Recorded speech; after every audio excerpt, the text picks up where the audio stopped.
Hello dear students, welcome to the class on therapeutic uses of glucocorticoids.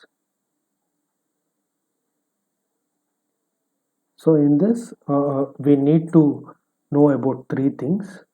So corticosteroids, in particularly glucocorticoids, are used in the treatment of replacement therapy for diagnostic purpose as well as the pharmacotherapy, that is non-endocrine uses. So let's first see about replacement therapy. So these glucocorticoids are used as a replacement therapy in the treatment of acute adrenal insufficiency, in primary adrenal insufficiency, which is also known as Addison's disease, and also in case of congenital adrenal hyperplasia. In case of acute adrenal insufficiency, so there are few conditions which can create a acute adrenal insufficiency. Those are infection, trauma, stress, and sudden withdrawal of glucocorticoid use. So here you need to administer hydrocortisone hemisuccinate 100 mg intravenously bolus and followed by 100 mg 4 to 6 hourly IV infusion. Whereas in case of primary adrenal insufficiency, you need to give oral hydrocortisone 20 to 40 mg daily along with fludrocortisone based on the electrolyte levels. And in case of congenital adrenal hyperplasia, you need to give hydrocortisone as well as fludrocortisone. So next we'll move on to the diagnostic purpose, where all we can use the glucocorticoid as a diagnostic drug. So here we can use dexamethasone. So dexamethasone is used for diagnostic purpose as a dexamethasone suppression test for diagnosing Cushing's syndrome. So basically this dexamethasone, when it is administered, it inhibits the corticotropin releasing hormone through negative feedback mechanism and suppresses the cortisol production. So if there is a suppression of cortisol production, that means there is an intact hypothalamo-pituitary adrenal axis. And one should remember that when compared to the hydrocortisone, dexamethasone does not interfere with the measurement of endocrine, that is endogenously available glucocorticoids level, whereas hydrocortisone will going to interfere with the measurement of the cortisol levels. So that's why dexamethasone is preferred over hydrocortisone.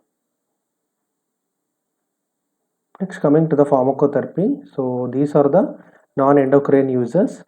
So here the use is mainly based on the anti-inflammatory action as well as the immune suppressive effects. In some of the condition, so anti-inflammatory activity will play a role. In some of the indication, immunosuppressive effects will play an important role. So there are around 22 non-endocrine uses of glucocorticoids. First one is they are used in case of rheumatoid arthritis, which is an autoimmune disorder. Here we will be using steroids along with the non-steroidal anti-inflammatory drugs. And in case of severe cases, you can administer the glucocorticoids through intra-articular injection as well as you can use systemic steroids also. And second indication, it can be used in case of osteoarthritis. Again, the most common route is the intra-articular injection. So one should remember that so there should be gap of 3 months interval between two injection, because otherwise what happens is it can lead to injury of the joints.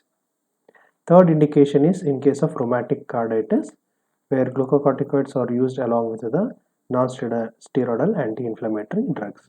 And fourth indication is in case of acute gout, where initially you will be starting with the non-steroidal anti-inflammatory drugs, and later based on the symptoms you can switch over to colchicine, and if it is very severe you can give prednisolone through oral route or intra-articular injections. The next indication is the allergic diseases. So allergic diseases like angioneuritic edema, hay fever, serum sickness, contact dermatitis, urticaria, any drug reactions or drug interactions, any anaphylactic reactions, you can use glucocorticoids. So, and there is one important indication, that is glucocorticoid it can be used in case of shock, which acts as a life-saving drug. So here hydrocortisone infusion 100 milligram 8th hourly for 5 to 7 days.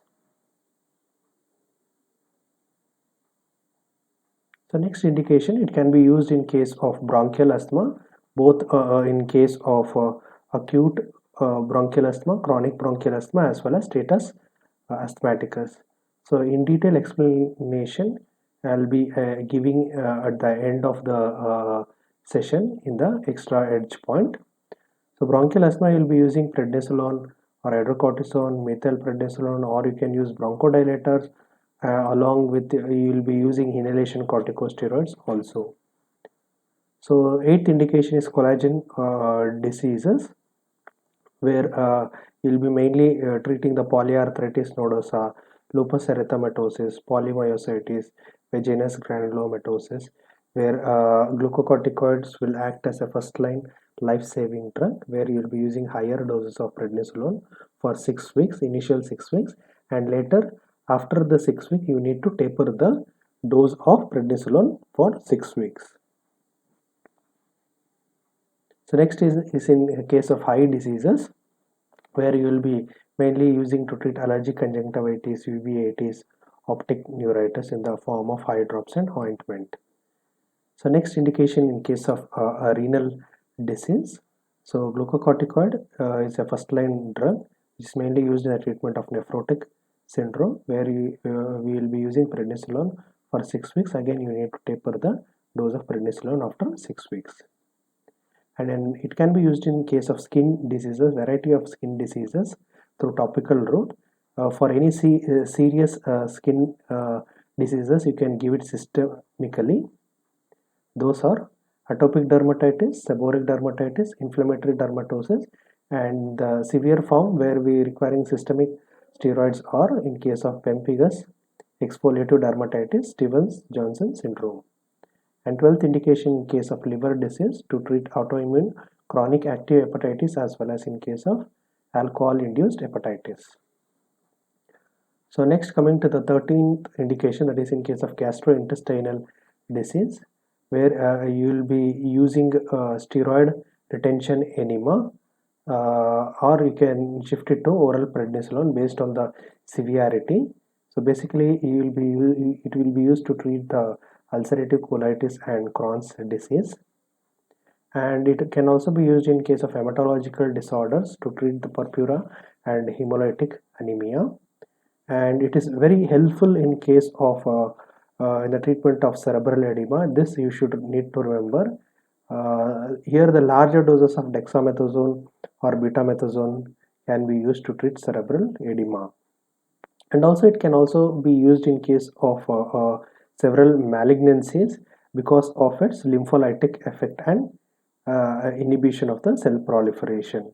So these are two important effects that will make the glucocorticoids very helpful in case of malignancies like acute lymphocytic leukemia and lymphomas. And 17th indication is in case of other lung diseases other than bronchial asthma.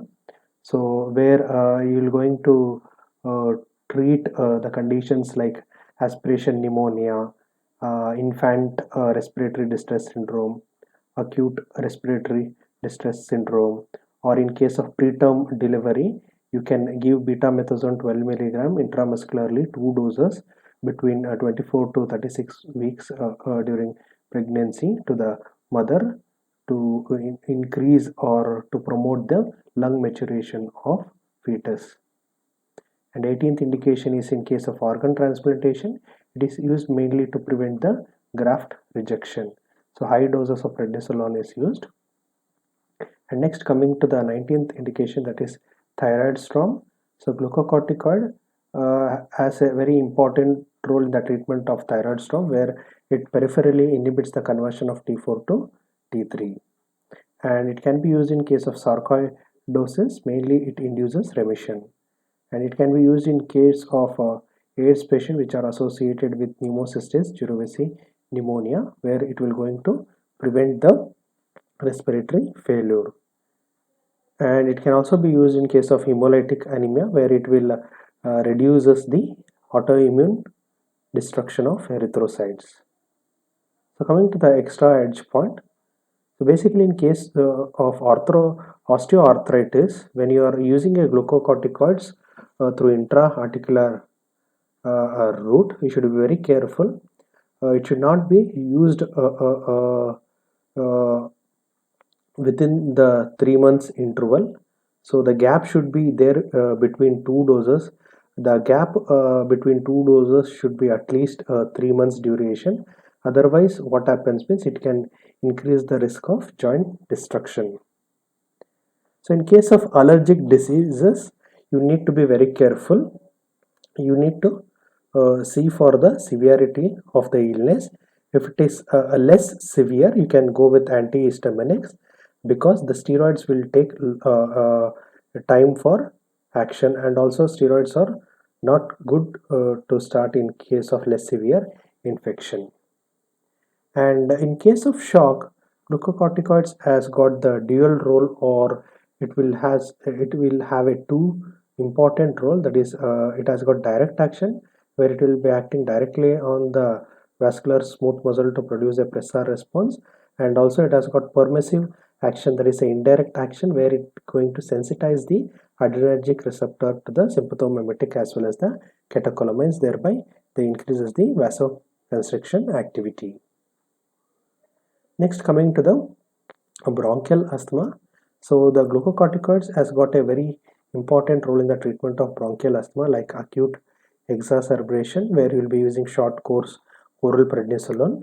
And in case of status asthmaticus, very important, where you will be starting with the intravenous hydrocortisone amisaxinate 100 to 200 milligram, and you can repeat after 8 hours, or you can go with methylprednisolone 60 milligram every 6th hour, and later you can shift it to oral prednisolone 40 to 60 milligram per day for 5 days, and after 5 days you need to taper the prednisolone to prevent the acute adrenaline insufficiency. So in case of chronic asthma, you will be going with the steroid supplements along with the bronchodilators, that is beta 2 agonists. You will be giving the inhalation corticosteroids, or you can start with the low dose prednisolone if the condition is little severe. And in case of COPD exacerbation, you can go with short course prednisolone. So remember, whenever you are using a glucocorticoids at higher dose for long duration of time, it can increase the risk of intraocular pressure. So you need to monitor the pressure in the ocular system. And also you should be very careful that in case of ocular infection, especially viral infections and all, the steroids are absolutely contraindicated.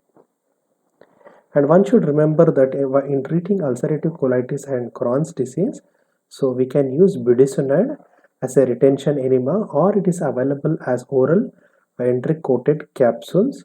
So by using oral enteric coated capsule, the budesonide will be going to be released at a particular site, that is at ileum or colon, which is very useful in the treatment of ulcerative colitis as well as Crohn's disease. So these are the nutshell of glucocorticoids therapeutic use.